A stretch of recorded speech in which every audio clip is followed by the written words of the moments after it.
Ever since she was a kid, Caroline loved the sciences. She'd spend her spare time outside cataloging bugs and dreaming of a future as an ichthyologist. She aced all of her high school courses while at the same time taking community college courses. So when college application time came around, it's no surprise Caroline Sachs got into Brown University. At first, Caroline had some reserves.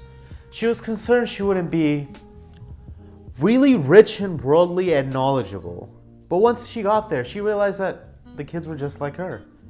Intellectually curious and kind of nervous and excited and not sure whether they'd be able to make friends. Things were looking perfect for Caroline and her dream in the sciences, which is why it makes such little sense that 20 years later, she'd be working a job as an accountant. The trouble for Caroline began in her spring quarter of her freshman year. She was taking chemistry, and midway through the quarter, her professor pulled her aside and said that she had a fundamental deficiency in some of the concepts, so she should retake the course next quarter. And although Caroline did as her professor instructed, next quarter wasn't much better, with her only getting a B-. A B- is, pretty good in chemistry, but for someone like Caroline who had been getting like A's all of her life, it was pretty demotivating. To make things even worse for Caroline, there were other students taking the class for the first time and getting an A in it. It was probably a little hurtful to see these little freshmen taking a course for the first time doing better than the subject that she cared the most about. She had never gotten a B before, and to make things worse, these little freshmen were getting A's in the course without really trying. The ultra-competitive environment was also harmful. Since the course was curved, not a lot of people wanted to help another student, because if you help another student, you might boost their grade, therefore harming the curve. And as time passed, Caroline's situation only grew worse. Then finally in her spring quarter of sophomore year, things reached a new low. Caroline was enrolled in organic chemistry, and although she tried her hardest, she really couldn't get the stuff down.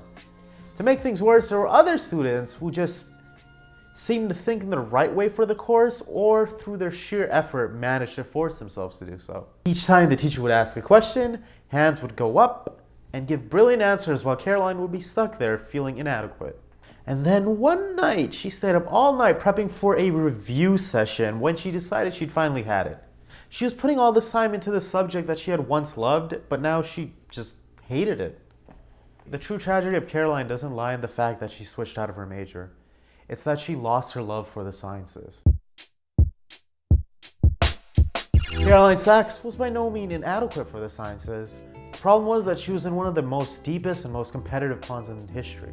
Number one is that she didn't really want to be an organic chemist. Although she loved the sciences, it wasn't really her end goal to do something with organic chemistry. Organic chemistry is something that many students find impossible, so much so to the degree that other students from more prestigious colleges will go down to less prestigious colleges just to take the course one time so they can get kind of familiar with the content. And two, as said previously, Caroline was in one of the most deepest competitive ponds in history. Malcolm Gladwell estimates that if you were to compare it to all the students around the world taking organic chemistry, she'd probably be in the 99th percentile. But Caroline didn't see things this way. All Caroline saw was these other students acing the course while she just couldn't get the hang of it. What Caroline was experiencing is called relative deprivation. Relative deprivation is defined as the lack of resources to sustain the diet, lifestyle, activities, and amenities that an individual or a group are accustomed to or that are widely encouraged or approved in the society to which they belong. This is citizens in happy countries have a greater rate of suicide than citizens in sad countries, because amongst the smiling faces, the contrast is much greater. Students at great universities feel the same way when they look around and they see all this brilliance around them while they feel kind of, stupid and inadequate. The concept of relative deprivation applied to schooling is called the little fish, big pond effect.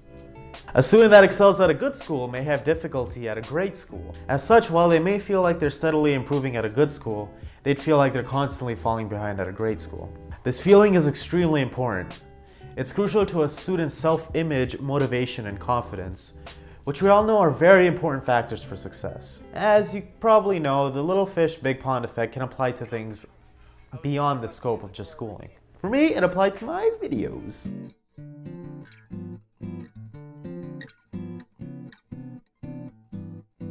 During my junior year in college, I had this great idea to launch my own YouTube channel. And it took me like 6 months to make my first YouTube video, but when I finally released it, I was really happy with the result. I showed it to my friends and they all loved it. Maybe because they had to, but I really do think that they liked it. I felt like a special snowflake who had finally found his calling. Unfortunately, that didn't last long for me. Not exactly sure about the timing, but a short time after I finished my first video, I went to LA with my friends. At the time I was 20 and the rest of my friends were 21 and plus.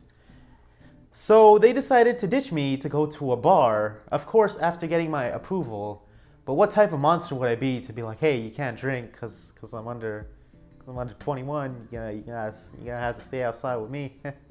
So they went into a bar and I was kind of just wandering around the city. But eventually I found something interesting. I found another group of YouTubers promoting content similar to the content I had just recently put out. So I went up to them and I started talking to them and I asked them, hey, what's your content about? Like, what are you trying to do here? And, while they were talking about their content, they were really warm and receptive.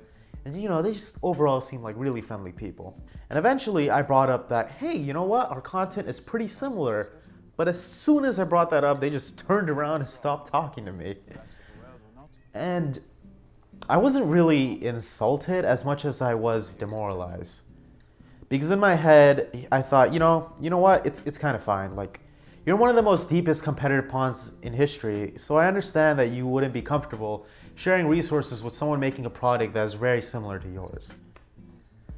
So, I understood that, so I wasn't really mad, but I did feel kind of like demoralized because here were a group of people who at the time were more social than me, had a bigger production team than me, and were producing video out of more steady content.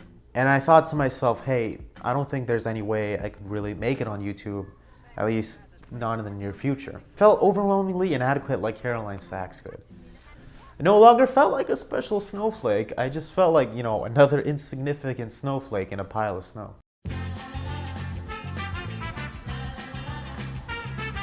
However, as you can probably tell, that kind of mentality didn't stick for long, because luckily for me, I'd spent most of my time as a big fish in a little pond. It was always special growing up in that when I was amongst my peers, there weren't a lot of people interested in doing video. So I didn't really feel overwhelmed by the brilliance of others. So although I joined my high school broadcasting team kind of haphazardly, by the end of the year, I believed I could make it in video. When I started making videos in college, I believed I could make it in video. Sure, my belief in my ability was damaged in Los Angeles, but I'd already developed a solid foundation to ride out that hit. Sure, if I had grown up in a larger pond like Los Angeles, maybe that wouldn't have been the case. Sure, if I went to college in a creative hotspot, I may have lost my motivation. Sure, I was weak. But now I have the will, and I have to thank this little pond for giving it to me. So if you're like me and you're stuck in this little pond, what can you do? Stop letting your conditions define you. You're stuck in this little pond, and putting yourself in a self-fulfilling pity cycle isn't gonna fix it. Then once that's been done, learn to take advantage of the unique things that the little pond can offer you, but the larger pond can't. And the last step is just to work your ass off, so that eventually when you do get to the bigger pond, you'll be ready.